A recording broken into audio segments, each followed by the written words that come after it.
Hello, my name is Tina Simmons, and I'm going to talk to you a little. What is your interest in documenting a cemetery? Is it for personal interest, for historical purposes, genealogical interest? Do you have relatives or ancestors buried in the cemetery? Is it for a civic or community project? Or are you concerned about the safety of the cemetery itself?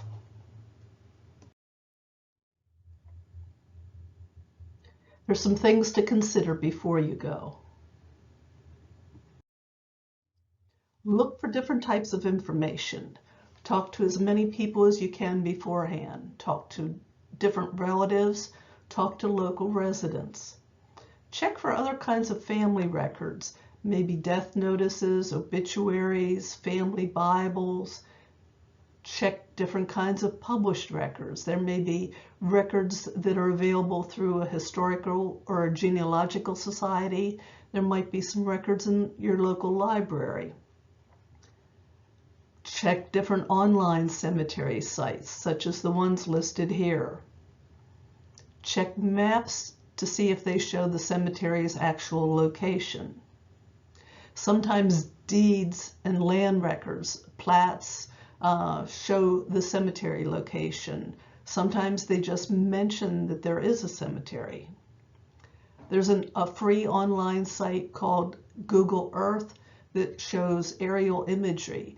You can go back a few years with historic views of the cemetery that might show you more information about it. These are some of the different kinds of maps that you might want to look at. ADC map books, hand-drawn maps, topography maps, maps of different subdivisions, and individual property deed surveys. The first example of a deed here shows coordinates for a cemetery. You know it actually exists. The second deed mentions there's a graveyard. It doesn't necessarily mean that there are people buried in the graveyard, only that there was area set aside for a graveyard. Sometimes deeds don't mention that there's a cemetery on the property at all. In fact, that's probably more common. Sometimes the deeds mention that there's a cemetery, but it's on paper only. It hasn't ever been developed.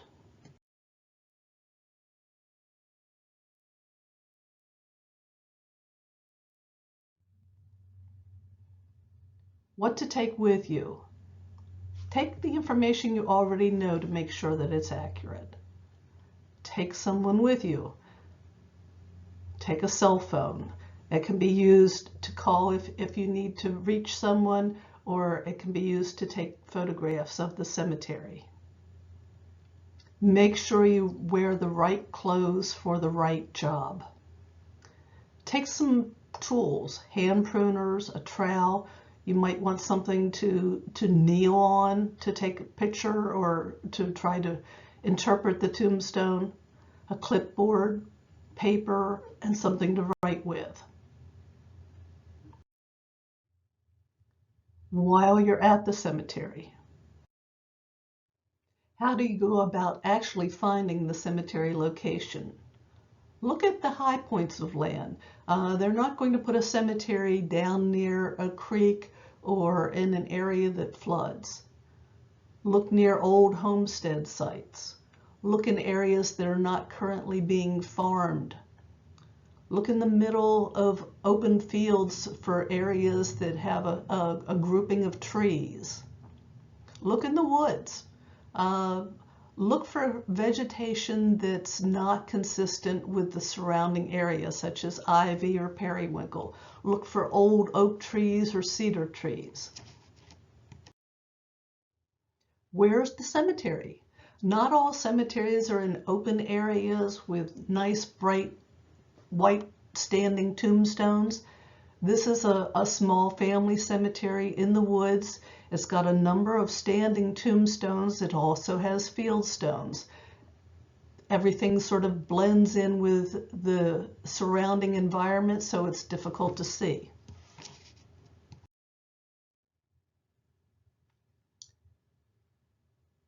Many farm plots or old homesteads have their own family cemeteries. In some parts of Maryland, the churches have separate cemeteries for blacks and whites, especially the Methodist churches. Sometimes the cemeteries aren't located near a church property, or they might be located near a former church that no longer exists. Consider that institutions, military installations, and battlefields might have cemeteries as well. Cemetery hazards. There are a lot of hazards. That's why you take a buddy along with you. You have depressions, you have roots sticking up, you have low branches, you have holes, particularly from groundhogs, depressions, yellow jacket nests underground, and you always need to be safe during hunting season. Wear bright colors, talk in a loud voice so that somebody realizes you're there. These are examples of some of the different things that you might see. A family plot. Sometimes you find tombstones outside the cemetery fences. Sometimes there's signage, sometimes there's not. Depressions. Sometimes a slight indentation in the ground shows you that there was a burial there. Mounded graves. This is particularly true for African American cemeteries. Sometimes there's a long distance from a roadway to a cemetery. These are examples of some of the different types of vegetation found in cemeteries. Ivy. In the spring, you may see periwinkle in bloom with a small purplish flower. Lily of the valley usually has a little white bell-shaped flower. Daffodils. Yucca is more common in African American cemeteries, and a lot of times you find examples of cedar trees within a cemetery. There are several different types of cemeteries: family cemeteries, religious, military, commercial, and institutional. We'll give you some examples of each of these.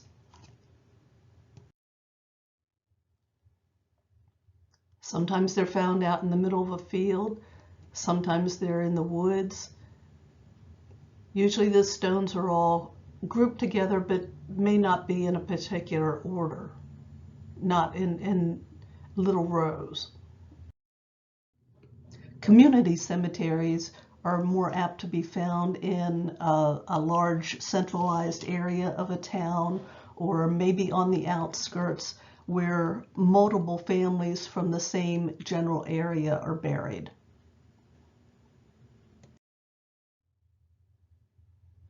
As I said before, religious cemeteries may not be located near the church.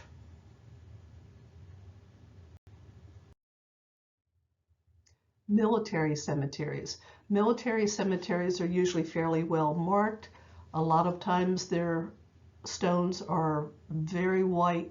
They're in neat rows. The more modern cemeteries may have ground markers.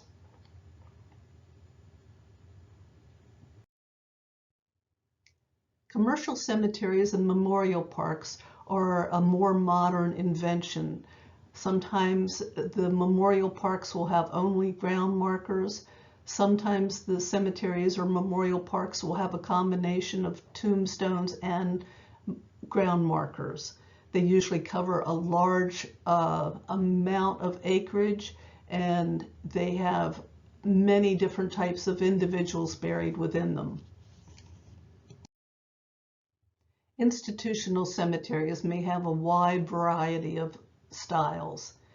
The one on the upper left is a monument that contains the name, the row, and the order of burial in that cemetery for that individual. There's an open field behind the monument, and in that open field are plaques shown in the bottom left-hand corner that show the name of the individual, the birth and death date, their race, and their sex. The middle picture shows an open field area that has the numbered markers shown in the bottom right-hand corner. These markers don't contain the name of the individual, they only contain a number. Hopefully there's still a register that exists with that institution to coordinate the number with the name of the individual buried. The upper right-hand corner is a plaque that's on a monument at the Maryland House of Corrections that just indicates that former inmates were laid to rest in that area. There are many different things that can be found in cemeteries. Headstones, footstones. Footstones are usually smaller stones that are located 6 to 8 feet from the headstone. They may be facing or away from the headstone. Many people think that the smaller stones mark stones for or graves for babies. That's not necessarily the case. These might be footstones that they're seeing instead. Monuments. Monuments usually only have the surname on them. Field stones, funeral home markers, hand-carved tombstones, different types of primitive grave markers. They may be painted stones, they might be pipes, bricks, all sorts of different types of ways to mark graves. Vault covers. Vault covers are found especially in African American cemeteries. Casket parts can rarely be found. Plot markers are usually found in larger cemeteries. Cornerstones, bronze markers, fencing and walls. We'll give you examples of each of these. Here are a couple examples of different headstones. They have many different styles. Sometimes they have a base, sometimes they're just implanted in the ground. Footstones, typically they just have initials, but sometimes they mark relationships such as father or mother. Sometimes it just has a first name. Monuments, these usually have just the last name. Here's some examples of field stones. Notice how they usually stick up out of the ground rather than a regular rock that might be flat.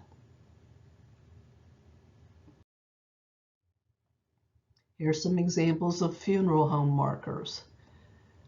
Many times, even though the funeral marker still exists, the information on it is either hard to read or non-existent.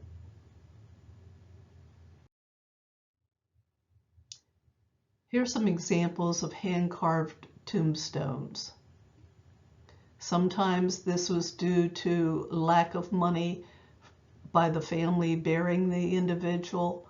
Sometimes it was just the style that was used in that area.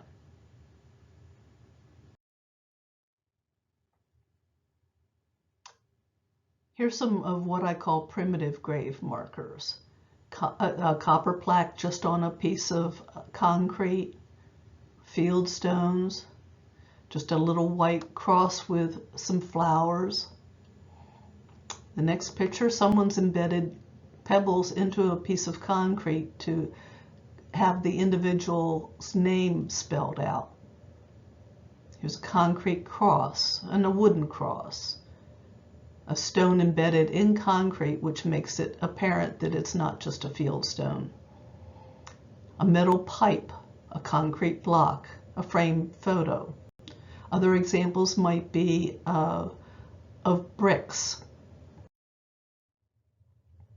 Here are some examples of vault covers. Sometimes they have no information, sometimes they have a plaque, sometimes they have the name and dates spelled out. Plot markers. Plot markers are typically found in larger commercial cemeteries. They mark the area that someone has purchased to bury multiple members, usually of the same family. Typically, they have just the last name of the individual purchaser or a first initial and last name of that person. They tend to sit at ground level with a diagonal cutout that has that person's last name. In the upper right-hand corner, there's an example that just says father and mother in German. Cornerstones are usually found in larger cemeteries. They mark the edges of the plot that contains multiple individuals. Usually it's a single initial that's found on a cornerstone. Sometimes it's multiple initials.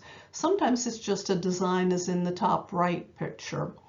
They may butt up against each other with individual plots that are near each other. Bronze and brass memorial plaques. These tend to be ground markers. They tend to be found in more modern cemeteries. They may contain the name of one or more individuals. Sometimes they have a vase that holds flowers for those visiting the cemetery. The upper center picture contains cremains, which are the cremated remains of a person that is buried at that location. Plain or elaborate. Sometimes stones are very minimal with the information, and sometimes they have all sorts of different ornamentation, photographs, statuary associated with them. Fencing, gates, and walls. Sometimes it's a white picket fence, small wooden fence. Sometimes it's elaborate wrought iron. Sometimes it's a modern metal. Some examples of fancy gates and examples of different types of walls that you might see in cemeteries. These are examples of boundary markers. Boundary markers are not tombstones. They're generally used by surveyors who surveyed the property, and they marked boundaries for those properties. African American cemeteries. They may not be as neatly manicured as other cemeteries. They may group individual burials within families rather than in rows. They tend to use more creative type markers such as vault covers, handmade markers, field stones. They might use plants such as yucca to mark the graves. Families tend to do annual cleanups on Memorial Day, particularly those associated with Methodist church cemeteries. And finally, it may be difficult to find or obtain church records or cemetery records. People are reluctant to provide information on burials because of past racism and destruction of property. Note your surroundings. Record everything that you can when you're visiting a cemetery. The distance and direction from something that's not going to change, such as a road, fencing, gates. Sometimes there are multiple gates. Some cemeteries have a single gate for people to walk through, and others have a double gate so that vehicles can pull into the cemetery when there's a burial. Is there signage? Are there tombstones outside? What direction do they face? Do they all face the same direction? Family plots, mounded graves. What condition are the stones in? Are they broken? Are they leaning? Are they legible? Do they have a lot of weathering to them? What kind of plants are found there? These are examples of recarved dates and letters on tombstones. Not everything written in stone is accurate. Mistakes are made. Sometimes what's recarved is very apparent, sometimes it's not. In the lower right-hand corner, that's an example of a death date that's been recarved. That person is not 152 years old. They really died in 1904.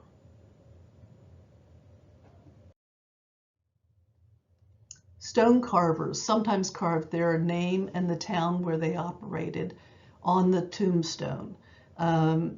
Generally, it's in the lower right or left-hand corner of the stone. Sometimes it's on the base, sometimes it's on the back. It's a little difficult to find them sometimes, but they might be found on older stones. That's the stonemason's way of advertising. What should you do after you return home?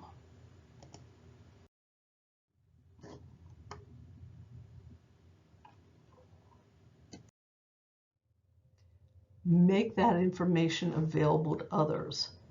Sometimes the property owners don't want the exact location given out. They may be hesitant about that.